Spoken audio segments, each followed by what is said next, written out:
구독자 여러분 안녕하십니까. 당신의 행동에 숨겨진 7가지 치명적인 죄, 오늘은 나태편입니다. 나태에 관한 내용입니다.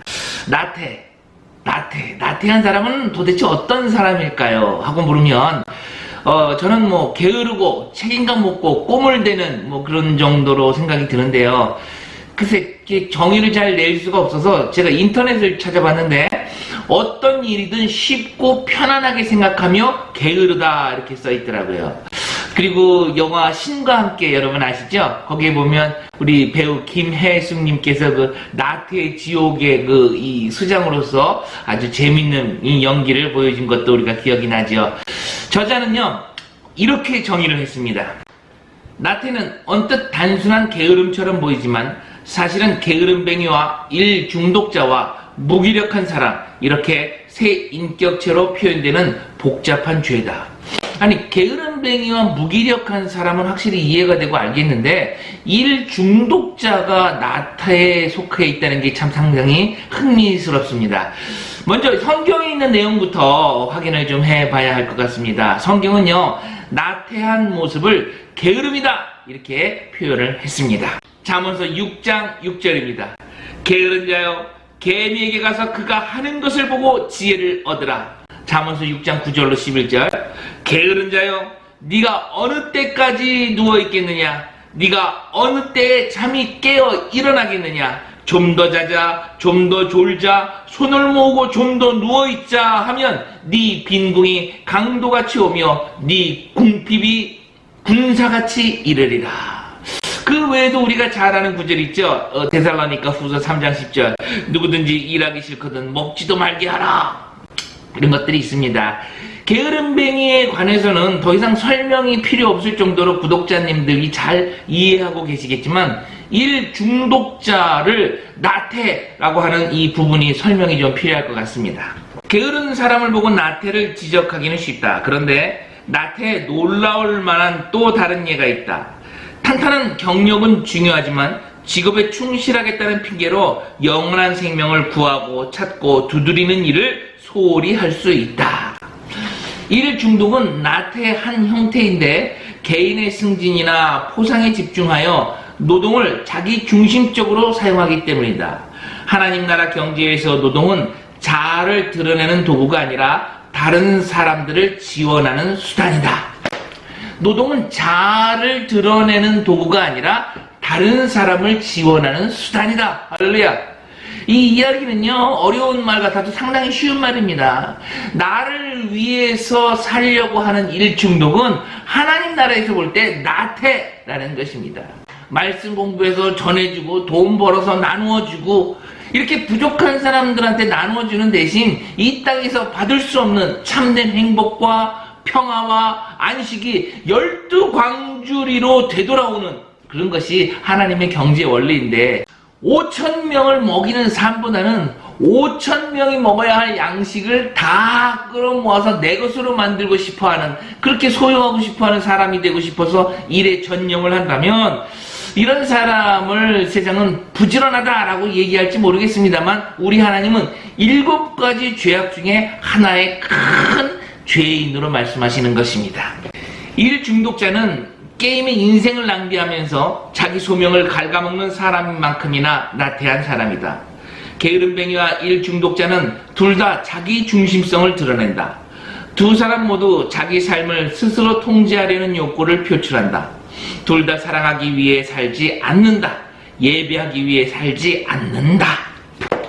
나태한 사람은요 아무 욕구가 없다고도 이렇게 착각을 하시는데 아니에요. 게으름뱅이나 일 중독자 두 부류 모두요 욕구에 의해서 조종당하고 있다는 사실을 기억하시기 바랍니다. 잠언서 21장 25절에서 26절입니다. 게으른 자의 욕망이 자기를 죽이나니 이는 자기의 손으로 일하기를 싫어함이니라. 어떤 자는 종일토록 탐하기만 하나 의인은 아끼지 아니하고 베푸느니라. 이 나태한 사람의 특징은요 손 안 대고 코 푸는 방법, 요 방법만 찾다가 망하게 되는 것입니다. 이 욕구는 이기적인 편안함을 손에 넣으려는 열망으로 영혼을 부패하게 한다. 일 중독자 역시 욕구에 의해 조종당한다. 마가복음 4장 18절로 19절입니다. 또 어떤 이는 가시떨기에 뿌려진 자니 이는 말씀을 듣기는 하되 세상의 염려와 재물의 유혹과 기타 욕심이 들어와 말씀을 막아 결실하게 되지 못하는 자요. 무기력한 사람 역시 안락함을 즐기는 것이 그들의 최상의 욕구인 것입니다. 무기력한 사람의 특징은요, 하루하루 변화없이 똑같은 일상의 반복으로 살아가는 모습일 것입니다.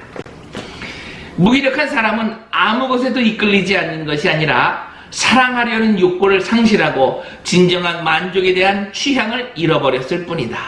주일 가장 중요한 일을 앞두고 그의 눈은 멍하기만 하다. 토요일 오후까지 그냥 정신없이 세상 일하고 주일에 교회에 출석해서 꾸벅꾸벅 조는 사람 가끔 보시죠? 세상 사람들은 그를 열심히 일해서 피곤해서 그런 거라고 위로도 하고 격려도 하고 하지만 성경은 그런 사람을 게으르다라고 말씀하고 있습니다. 로마서 12장 11절입니다. 부지런하여 게으르지 말고 열심을 품고 주를 섬기라. 할렐루야. 게으름뱅이들은 자신의 안락함만을 지키려 하고 하나님의 아름다움을 점점 더 보지 못하게 된다. 일 중독자들은 자신의 월급과 권력, 좋은 인상만 꽉 붙들려 하고 하나님 앞에 선 피조물로서 성장하는 데는 필요한 여유를 놓친다. 무기력한 사람들은 인생을 방해물의 연속으로 보고 사소한 일들에 파묻혀 오락거리로 기분 전환이나 하면서 서서히 영적 혼수 상태에 빠진다. 자, 그렇다면요, 죽음이나 다름없는 이 나태 속에서 빠져나오는 방법을 우리가 또 공부하지 않으면 안 될 것 같습니다. 데살로니가 전서 4장 11절입니다. 또 너희에게 명한 것 같이 조용히 자기 일을 하고 너희 손으로 일하기를 힘쓰라.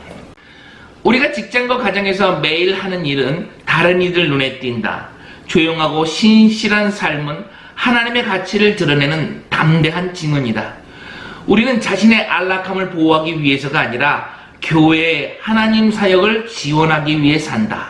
근면한 일상이 나태를 해소한다. 데살로니가 4장 9절도 읽어드리겠습니다. 형제 사랑에 관해서는 너희에게 쓸 것이 없음은 너희들 자신이 하나님의 가르치심을 받아 서로 사랑함이라. 게으름뱅이, 일중독자, 무기력한 사람들은 모두 사랑이 부족하다는 공통점이 있다. 나태는 게으른 사랑이다. 나태한 사람들은 필요를 기회가 아니라 방해거리로 본다. 타인의 도움이 필요한 사람들을 이게 내가 드디어 하나님께 쓰임받을 수 있는 찬스다, 기회다 이렇게 생각하지 않고 내 인생에 걸리적거리는 방해물들이다 이렇게 본다는 것입니다. 그러면서요, 자신들은 또 먼저 특혜받기를 또 원하죠. 한 달 전에 어떤 분이요, 저에게 교회 개척 자금으로 50만 불을 주겠다고 하셨습니다. 50만 불.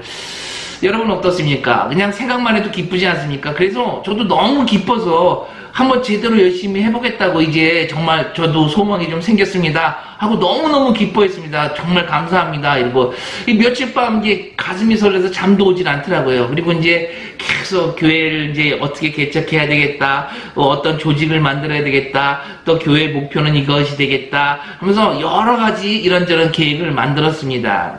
그런데 이제 며칠이 지나자 50만 불이 필요한 이유를 적은 신청서를 내라 그러더라고요. 이 신청서를 내면 1차로 이제 10만 불을 보내주겠다라고 합니다. 신청서 쓰는 거, 뭐 한 장 쓰는 거 아무것도 아니지만 그때 그 50만 불을 원했던 제가 얼마나 부끄러웠는지 모르겠습니다. 50만 불이라는 큰 돈이 꼭 내 손에 있어야 되는 것일까? 아니 50만 불이라는 그 큰 돈이 내 손이 아닌 더 필요한 곳에 있어야 되는 거 아닌가? 이런 생각이 들더라고요. 지구 반대편에 어떤 이들은 하루에 1,000원이 없어서 굶어가는 것을 알면서도 목회를 잘 할지 못할지도 모르는 보장이 없는 그런 저를 위해서 50만 불이라는 거금을 주십시오. 그것이 하나님의 나라를 위한 것입니다. 이렇게 뻔뻔하게 신청서를 쓰는 것은 이 크리스찬으로 옳지 못하다라는 결론을 내렸습니다. 만약에 제가 신청서를 썼다면 이제나 얼레나 저제나 얼레나 하면서 이 50만 불 입금될 때만 기다리는 그런 나태한 사람이 될 뻔했습니다. 도대체 저는 언제쯤 정신을 차릴까요? 하나님의 나라는 절대로 그런 방식으로 이루어지지 않는다는 것을 저는 확신합니다. 오늘의 결론입니다. 게으름뱅이 매일의 일상에서 근면해야 합니다. 일 중독자, 그리스도인들과 또 도움이 필요한 사람들, 그런 사람들을 더 사랑해야 합니다. 무기력한 사람, 하나님과의 진정한 기쁨이 우선이 되는 삶이 무엇인가, 이것을 깊이 묵상하셔야 합니다. 몽골에 가면요, 비문에 이런 글이 있다고 합니다. 성을 쌓는 자는 망하고 길을 뚫는 자는 흥한다. 물질만 모으려고 귀한 시간 허비하지 마시고요. 권력 쌓으려고 그냥 성벽 높게 쌓지 마시고요. 나누며 사랑하는 그런 예수의 마음을 품으시기 바랍니다. 교회도 마찬가지입니다. 동네 구멍가게 경쟁하듯이 그냥 신자 수 늘려보려고 이런 이벤트 저런 이벤트 해가지고 다른 집사님들, 다른 교회 집사님들 막 꼬셔오지 말고 선교 사역, 구제 사역 이런 길을 막 뚫어가지고 하나님의 능력의 손을 통해서 모두들 나누어주고 12광주리가 남아 내 손에 돌아오는 놀라운 기적과 은혜를 체험하시기를 원합니다. 이런 변화가 먼저 여러분과 저희 교회 안에서 이루어지시기를 예수님의 이름으로 기도드립니다. 할렐루야.